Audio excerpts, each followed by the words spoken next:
Lapli perda yaka Lympung Pyni-Nam yaka mesin hamadan Polo haka arpau terik kapanne hadu arpu ar terik unailur. Kidon lai pusanteli kidukan Pyni-Nam haka nika Lympung. Menteri Rangba Konrad K. Sangma kakong isa wanda lalu bat ki he ki ha na kitna trekam bobonjat ke sorkar jela kilaya boy syaka nika Lympung Pyni-Nam haka nika sni. Ki mesin ki bonjat balasna ki riu dan sap na nika than kilawan ban Pyni-Nam yala ki kor ki bor hamadan Polo.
Or overall programs that we wanted to really push. And the reason was very simple, because we felt that without entrepreneurship in the private sector and the people being part of an economic policy of the government, we will never be able to succeed in achieving the economic goals that we have.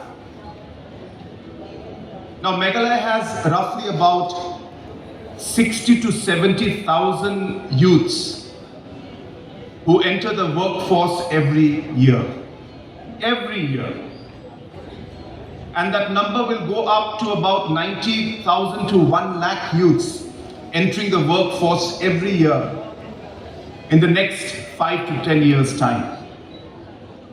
And hence there is a huge requirement for economic growth, especially from the private sector, to take place in order for us to be able to achieve or be able to provide the employment opportunities to our youth and be able to make them gainfully employable and positively employable. Entrepreneurship plays a very important role because it creates the ecosystem. I believe that entrepreneurship is a culture. It's a culture of a society, a state, its people, to be able to willing to take the risk. It's a culture of being able to identify an opportunity that exists and convert that opportunity into a business idea and make it profitable.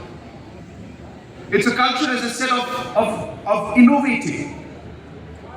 And hence, from the day one, we've been trying to create that ecosystem and create that culture of entrepreneurship in our state. And that's really been the prime focus of what we've been trying to do. And everything that we do only adds to that entire effort of being an entrepreneur or having that entrepreneurship spirit or having that entrepreneurship culture. I was very happy to see the video that we just saw, and it mentioned one line. I don't know how many of you caught that line. And it kind of encapsulates the entire spirit of what we're trying to do. That when the Prime program started, they realized that there was a gap in the market for machinery and innovation. And realizing this gap in the market, Prime and the program that's meant to create entrepreneurship became entrepreneurial in itself and realized that there's a gap in terms of machinery and technology, and hence organized this program. So hence that is a kind of culture that we are trying to evolve. The culture of willing to look at opportunities, take the risk, and take things forward and convert those ideas into realities. Now, what we're trying to do out here with machines is something amazing. I was just told by Kongisa that there are some machines that are going to convert the areca nut leaf, which can be also made into disposable sandals, I'm told, and slippers. And hence, these are, I guess, eco-friendly slippers, you can call them. We were just listening to some of our speakers who mentioned about how pineapple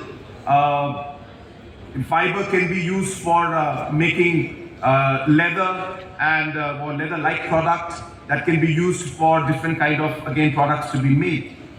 And hence, this entire opportunity of linking the machines that are available in the market today to the needs of our farmers and the entrepreneurs is in itself a testimony of the entrepreneurship spirit that we all need to see and that all we're trying to bring out.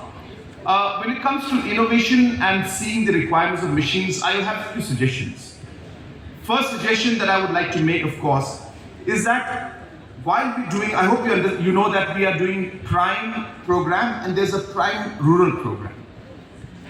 Until unless we are actually able to see the need in the market, where is the gap, study that gap in the market, and then provide the technology to be able to then improve the overall productivity at the grassroots level. I would like to give some examples of that. Now, for example, I was told by the Prime Rural program that's been running that there is a large number of bakeries that are there almost in every village. Every village has a bakery. So you have a lot of these individuals, families, groups that have the bakery, but then all of them end up buying their packaging products from, say, Guwahati or some other larger town or city. And very rarely do they all realize that if they were to add up all the requirements for packaging materials for bakery, there is enough demand for some entrepreneur to actually put up a packaging unit within the vicinity of those cluster of villages that are there.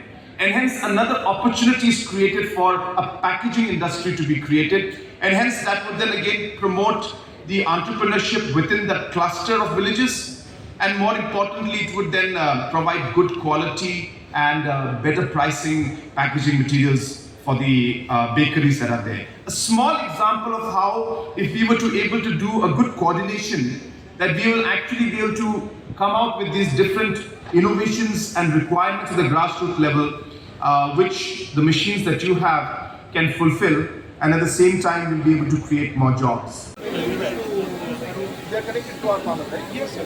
We have supplied many units to all the hills, sir.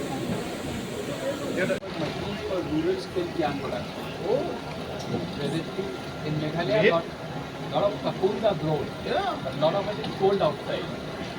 More than 30,000. Shillong also, so Riboil are very much in demand. So it's a very simple technology. Only 6,000 rupees investment is So needed. can we take videos of all of these guys talking about what their product is, convert that into local language in both Asi and Tamil? It's in I forget, this is very close.